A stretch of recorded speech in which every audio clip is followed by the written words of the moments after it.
is Natalie, and this is my DT project. I based my design of a single-family home with natural elements partly on one of the most famous architectural houses in the U.S., Frank Lloyd Wright's Falling Water. Falling Water was designed not only to be in harmony with nature, but to actually be one with the nature surrounding it. Wright once said, "Once organic character is achieved in a work of art, that work is forever." It is important to note that Frank Lloyd Wright's Falling Water is famous and beloved for its innovative and new approaches to incorporating a living space into its natural setting, for its huge concrete terraces coming out of the natural sandstone of the landscape, and for the beautiful waterfall that was also incorporated at the terraces.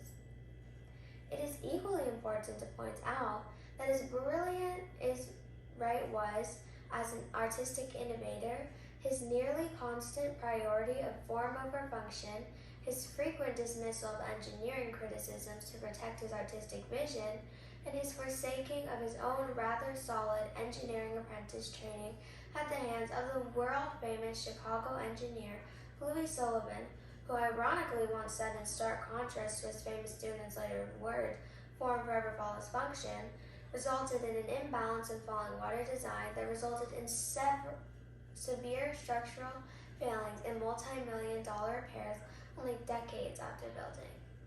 A learning from his career is to listen to the experts around you when working on a project, never diminishing their expertise, regardless of how good you are at your job, and to try to achieve a balance of form and function. I also like to point out that the golden ratio can be used as a design tool to mimic natural dimensions with aesthetically pleasing natural proportions.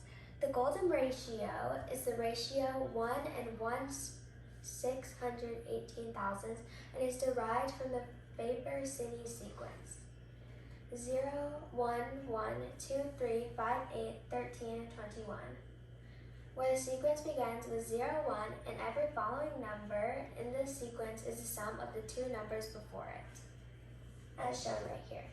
If squares of side length are each of the first 7 to 10 numbers of this sequence are drawn on graph paper, sequentially in a spiral fashion as shown in this figure, a golden rectangle is created with sides proportional to the golden ratio. The golden ratio is found extensively in nature, and when used in art or architectural design, is argued to result in naturally aesthetically pleasing geometric forms to the human eye that feel right and that mimic natural aesthetics. To incorporate Frank Lloyd Wright into my design, I made the shape of the house a rectangle because he commonly used rectangles in his designs. The left wall of the kitchen is a stone masonry wall, the countertops are brick, granite, and stone, and a stone archway hangs over the kitchen door. The exterior of the house is also stone. I used stone to include one of the natural materials Frank Lloyd Wright used. This is my prototype.